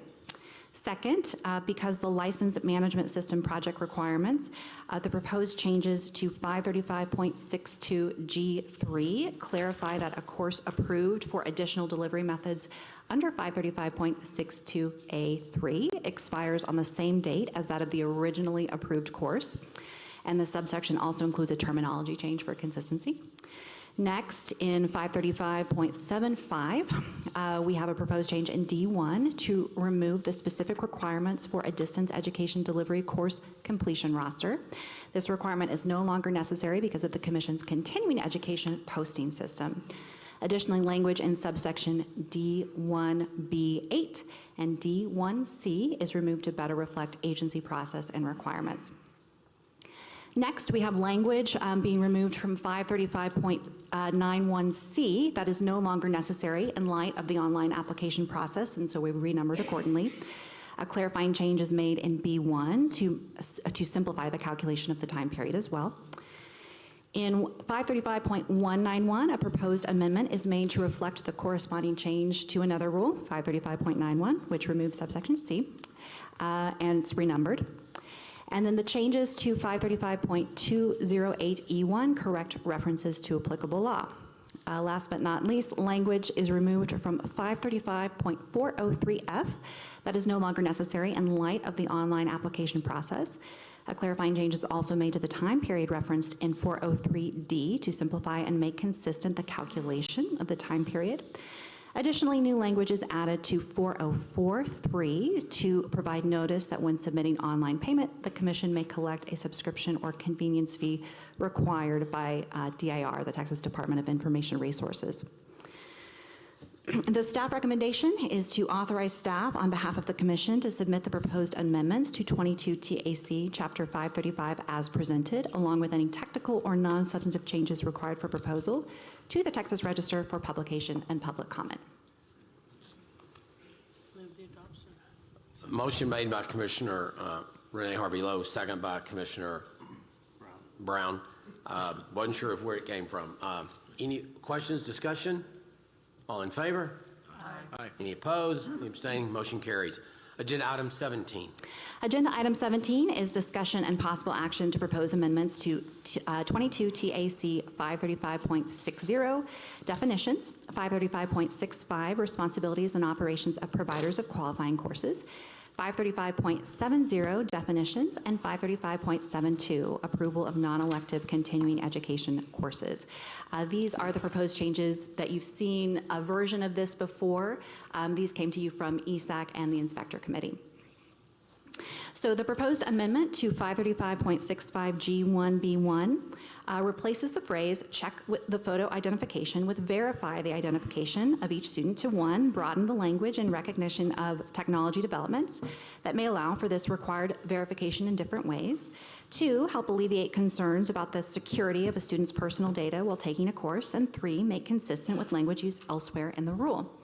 The remainder of the amendments to 535.65 remove the requirement to have a qualifying course examination proctored and to have a proctor in situations where a course is delivered through the use of technology and there are more than 20 students at a remote site.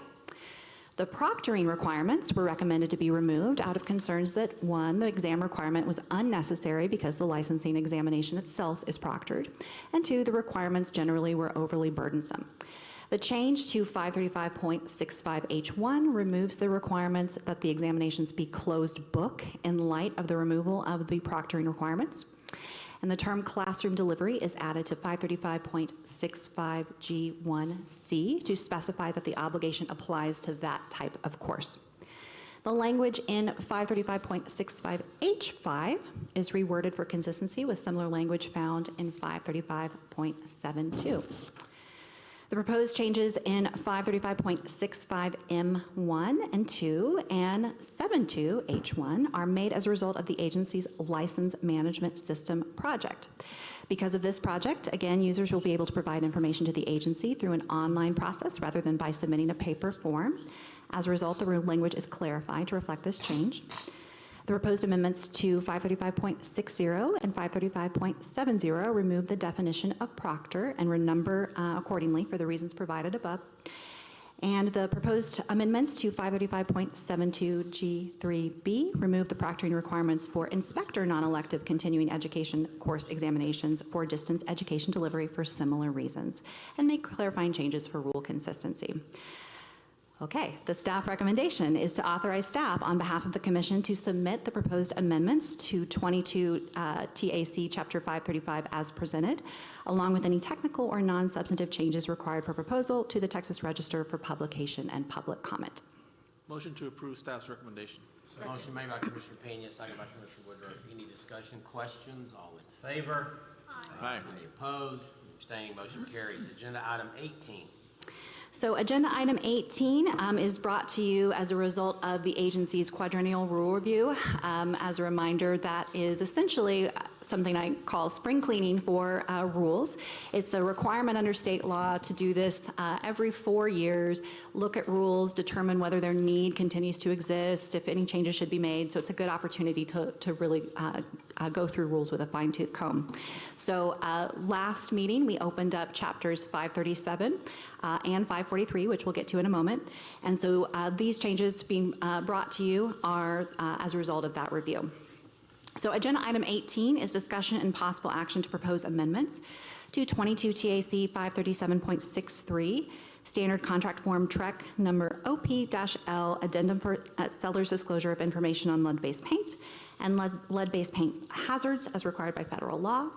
537.64, standard contract form TREC number OP-M, non-realty items addendum, and 537.65, standard contract form TREC number 57-0, notice to prospective buyer. The proposed amendments to Chapter 537 and the forms adopted by reference are made as a result of the Commission's quadrennial rule review. The changes update or correct form reference numbering. That's really the only change. The staff recommendation is to authorize staff on behalf of the Commission to submit the proposed amendments to 22 TAC Chapter 537 and the forms adopted by reference as presented, along with any technical or non-substantive changes required for proposal to the Texas Register for publication and public comment. Motion made by Commissioner Lerner, second by Commissioner Woodruff. Any further discussion or questions? All in favor? Aye. Any opposed? Any abstaining? Motion carries. Abby, before you get to 19, are any of these going to be on the test for the CE at the end of the meeting? Yes, all of them. Very So I good. hope you're all listening. Yeah. Take your notes. Yeah, taking good notes, I'm sure.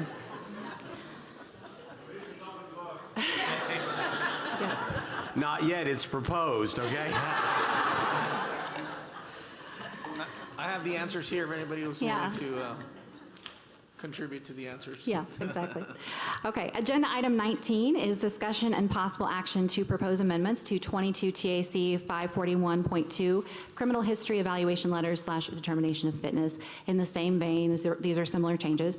The proposed amendment to 541.2 is made as a result of the agency's license management system project. Again, because of this project, users will be able to provide information to the agency through an online process rather than by submitting a paper form. As a result, the rule language is clarified to reflect this change. Therefore, the staff recommendation is to authorize staff on behalf of the Commission to submit the proposed amendments to 22 TAC Section 541.2 as presented, along with any technical or non-substantive changes required for proposal to the Texas Register for publication and public comment. Motion made by Commissioner Lerner, second by Commissioner Harvey-Lowe. Any discussion? All in favor? Aye. Any opposed? Abstaining, motion carries. Agenda item number 20. Okay, last but not least, agenda item 20 is discussion and possible action to propose amendments to 22 TAC, sections 543.2 registration, 543.3 amendments, 543.4 fees, 543.5 forms, 543.6 violations, and 543.13 renewal of registration. I will note, we did send you an update to the rule language in 543.5 on Friday, I believe. I'll mention that as I go through the description here. So the proposed amendments to Chapter 543 are made as a result of, one, the Commission's quadrennial rule review, so same process here, and then the agency's license management system project. A clarifying change is made to the time periods referenced in 543.2, 543.6, and 543.13 to simplify and make consistent the calculation of the relevant time period.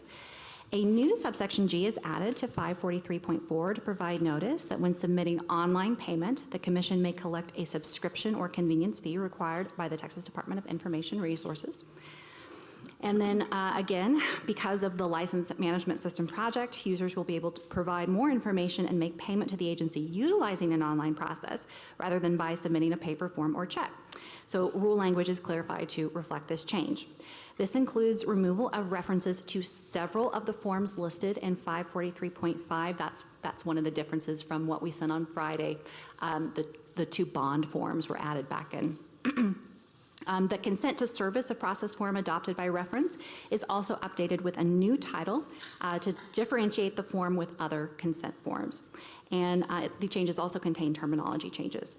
The proposed changes to 543.6F also help align the language with agency process among other license types. The staff recommendation is to authorize staff on behalf of the commission to submit the proposed amendments to 22 TAC Chapter 543 as presented, including the changes I just went over for 543.5, along with any technical or non-substantive changes required for proposal to the Texas Register for publication and public comment. Motion by Commissioner Brown. Second, Commissioner Woodruff. Any further discussion or questions? All in favor? Aye. Any abstain? Any opposed? Any abstaining? Motion carries. Thank you. Give her a hand.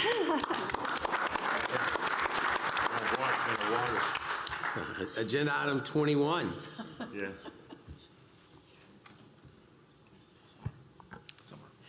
Summer Mandel, Director of Government Strategic and Communications. Talk to us about the legislative session.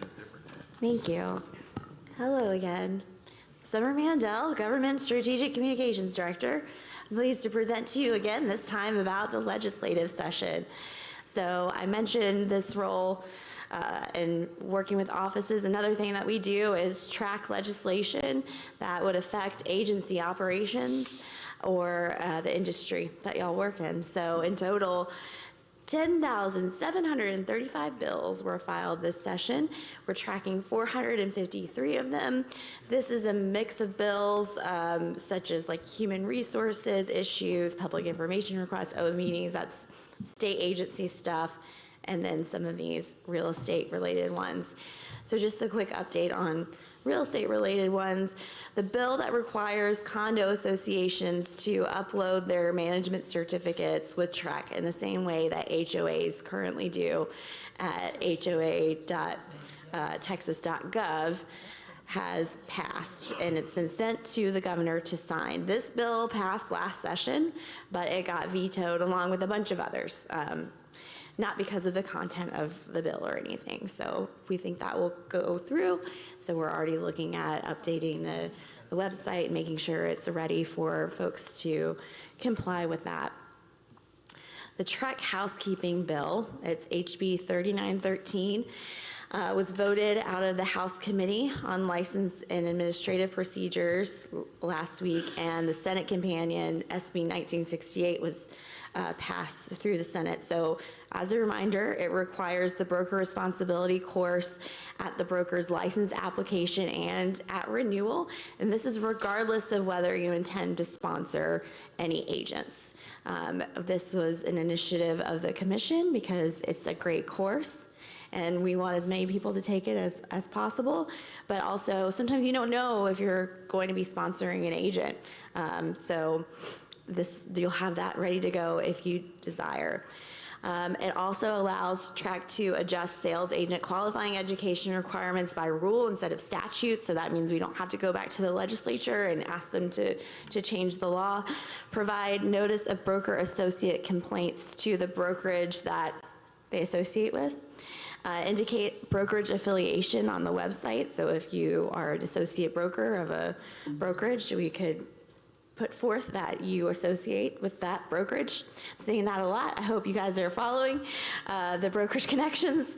And then obtain license holder business contact information for website displays. So last session a bill passed that made it so that that kind of information was considered private. So this gives us the authority to get that back up, because I know a lot of y'all use that to find information for people on the other side of the transaction and all of that stuff. The bill also contains some provisions permitting a non-representation status when showing property, but only if certain elements are satisfied. And the bill also requires written agreements with prospective residential buyers prior to performing brokerage services. And finally, there's some little cleanup in the bill. It removes references to payment by check, which is what we've been talking about since we're going paperless and online, and some outdated references. The bill that would accept certain transactions from regulation by TREC, this is SB 1172, has passed the Senate on third reading as of today. This is how the session's going. It's fresh. So this bill defines mineral and other energy sources. And what it does is generally people such as landmen would not be required to be licensed by TREC, but the committee substitute removed references to water. So someone who negotiates water rights or on behalf of another for compensation would still need a license. So by the time we meet next, the regular legislative session will be over. I don't know if there will be a special session. No one does, except maybe Governor Abbott.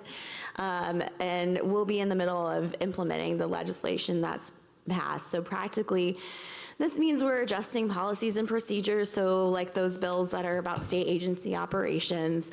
But there are some bills that would require changes to contract form language and perhaps some rulemaking. So specifically, bills that are effective September 1st, 2025 would require the commission to undertake emergency rulemaking in August. And so emergency rulemaking is a process that's allowed by Texas law to use in a situation just like this. So a law gets changed and rules need to be adopted sooner than a normal rulemaking process would allow. But we also do this thing where there's like concurrent normal proposals. So you can still provide that public comment feedback, but because we need to abide by the legislature's timelines, we've got to do that emergency rulemaking.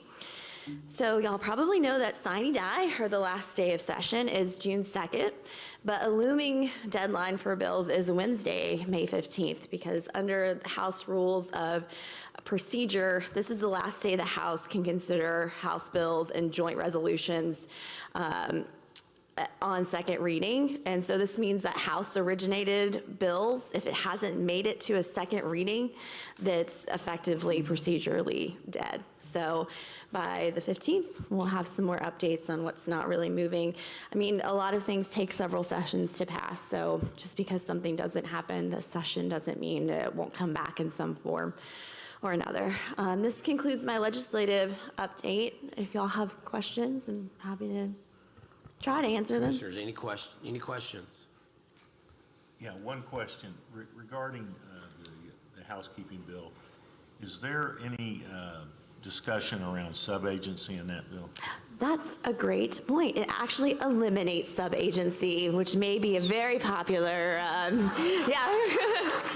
Thank you, Commissioner Woodruff, for mentioning that. I thought so, but I just wanted to. Thanks for teeing me up. Any other questions, commissioners? Okay, thank you very much. Thanks, y'all. All right, next up, agenda item 22, the fiscal year 2026 budget. Chief Financial Officer Renata Williams. Good afternoon. Good afternoon, Chair. Renata Williams, for the record. All related draft budget documents were sent to you guys under separate cover, so you should have that. And as Commissioner Woodruff mentioned in his report, the Budget Committee did meet to go over these documents in April. And the purpose of this presentation to you is just informational, just to give you guys a status update of the work that's being done towards the budget as we work towards a final draft to be presented for adoption in August. As you look through the documents, I just want to point out that the budget is presented as a 3-year budget. The first year, labeled 2026, is the only year that's intended to be adopted, while projected 27 and 28 are to be considered a forecast. The Texas Real Estate Commission operates on a lean budget, and expenditures were analyzed to ensure the agency was operating as efficiently as possible. Some meaningful efficiencies that were identified have been incorporated into the 26 budget, and some of those highlights include, I think it was mentioned earlier, in 2026, we will not be backfilling 9.6 FTE positions or full-time equivalent positions. Those positions have been vacant during FY25 and will remain vacant. And so the budget for those salaries have been removed from the 2026 line item for salary and wages. That's a cost savings of $488,420. A 3% merit is included in the salary and wages for each employee to receive a merit up to 3% of their base salary. And as a reminder, merits are based on director's discretion and employee performance.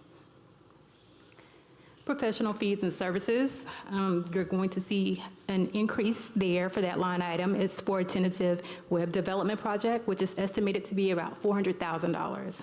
If we're able to proceed with that project, it would be a one-time expense, and we'll see a decrease in that category in 27 and 28. Other operating expenses categories, you're going to see that we recognize an overall decrease there as we identified efficiencies, reduced and eliminated costs, such as decreased the number of attendees at conferences, decreased professional memberships, eliminated subscriptions, and decreased the number of licenses for software. All right. In regards to the actual draft of the budget, I think that's going to be on page 8 of your documents that you have. You will notice that we're projecting to start FY26 with a beginning balance of $10.9 million. We have $4.5 million in our operating reserves, $727,000 in our statutory GR payment reserves, and $6.3 million is unreserved. We are projecting revenue of $14 million, expenditures of $18.9 million. And this will be an operational loss because we have more expenditures than revenue of $4.8 million, and we'll need to use a portion of the unreserved funds to cover the deficit. We'd start FY27 with a beginning balance of $6 million, 4.5 in operational reserves. Again, that's 3 months of our projected expenditures. $727,000 for our statutory GR payment. This leaves $1.5 million as unreserved. We are projecting $14.4 million as revenue, $18.9 million as expenditures, and an operational loss of $4.5 million. We would exhaust all of the remaining unreserved funds and tap into our operational reserves in order to cover that deficit. This leaves us with $1.5 million as our beginning balance for FY28. We'd use all of that for our operational reserves, and that would be less than our 3-month requirement.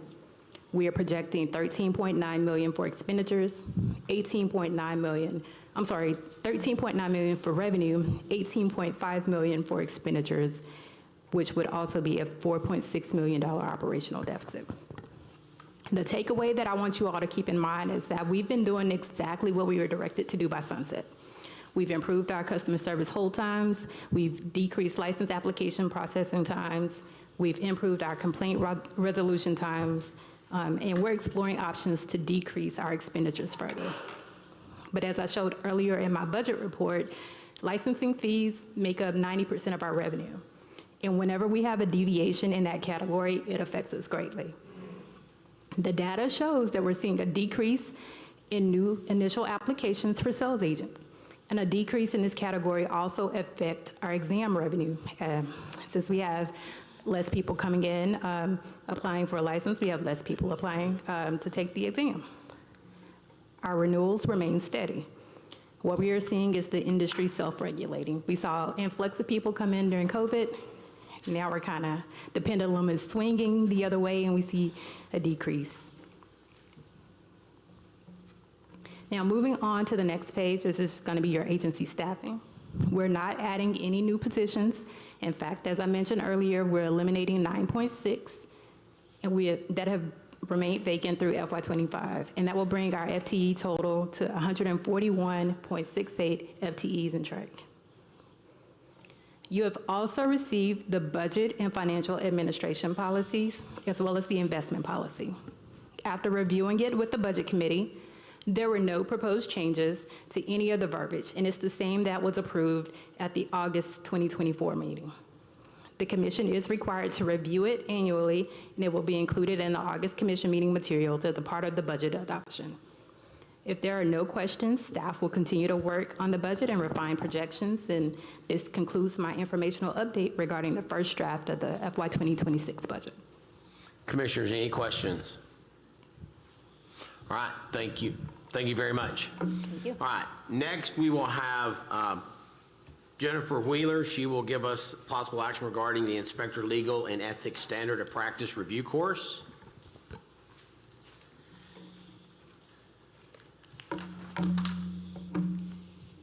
What? Good afternoon, everybody. Yes, agenda item 24.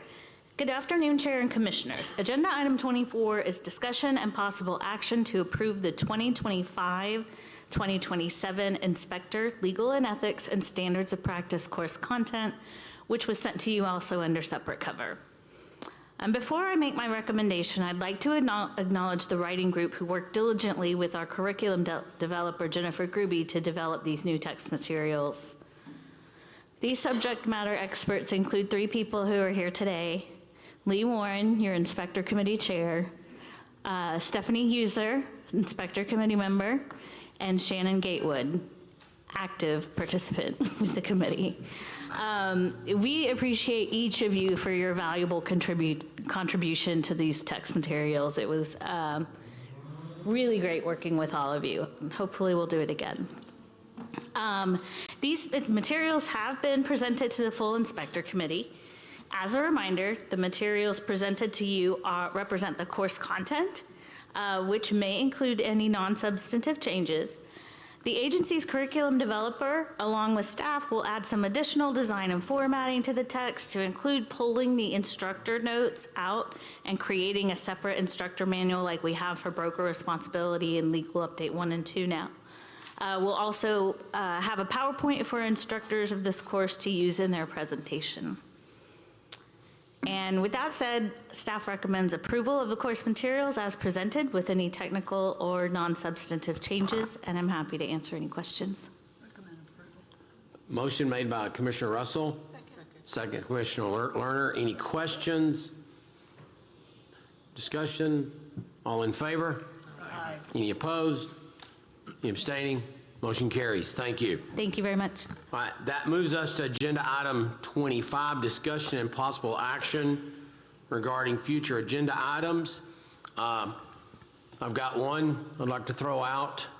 I will encourage the next commission to establish a task force, working group, whatever you want to call it, and talk about fiduciary integrity, competency, and fidelity.